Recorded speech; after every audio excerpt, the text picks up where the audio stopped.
Notre atmosphère se comporte comme une serre, en empêchant l'énergie thermique de s'échapper vers l'espace.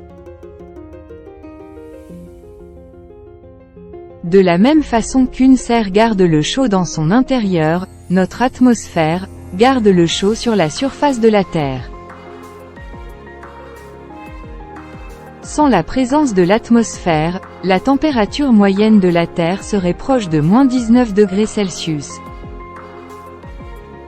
Ce sont les gaz à effet de serre, ceux qui retiennent l'énergie thermique et la renvoient vers la surface. Cela permet une température moyenne de 15 degrés Celsius.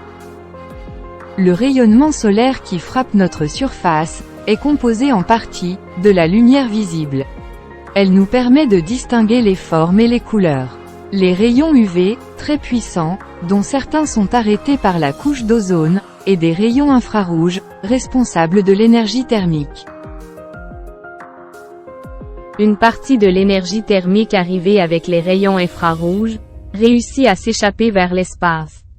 Cependant, les gaz à effet de serre retiennent une autre partie, et la surface se réchauffe. Le dioxyde de carbone est le gaz qui se trouve en majeure quantité dans l'atmosphère. Il peut rester là très longtemps, voire des milliers d'années. Il provient naturellement de la respiration des êtres vivants, mais aussi de l'utilisation de combustibles fossiles, et de l'industrie. Le dioxyde de carbone est utilisé par certains organismes comme matière première, lors du processus de photosynthèse. De cette façon, le gaz est enlevé naturellement de l'atmosphère. Le méthane se produit de façon naturelle, lors de la digestion des animaux, ainsi que comme déchet des activités industrielles. Un autre gaz à effet de serre est l'oxyde nitreux. Ses principales sources sont l'activité bactérienne et les industries. La vapeur d'eau est l'élément de l'atmosphère contribuant le plus à l'effet de serre. Une augmentation de la température globale ferait évaporer une quantité plus grande d'eau, augmentant ainsi encore cet effet. L'une des conséquences de l'augmentation de l'effet de serre, ce sont les sécheresses. La perte des glaces dans l'Arctique qui met en péril les réserves d'eau douce ainsi que la survie de plusieurs espèces dont l'ours polaire. Des nombreux incendies de forêt peuvent se déclencher, résultat de la sécheresse. Résumé. Sans l'effet de serre qui se produit dans notre atmosphère, les températures seraient trop basses pour permettre le développement de la vie.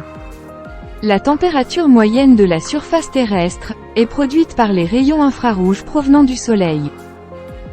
Les gaz à effet de serre retiennent l'énergie thermique qui s'échappe vers l'espace. Ainsi, la température moyenne d'environ 15 degrés Celsius permet le développement de la vie. Les industries, la déforestation, et d'autres activités humaines ont fait augmenter les gaz à effet de serre dans l'atmosphère. Le réchauffement climatique est conséquence de cette augmentation. Il se produit une perte de l'équilibre naturel des écosystèmes, causant des dommages parfois irréparables. Rétablir l'équilibre est un enjeu très important pour la survie de toutes les espèces, dont nous l'être humain.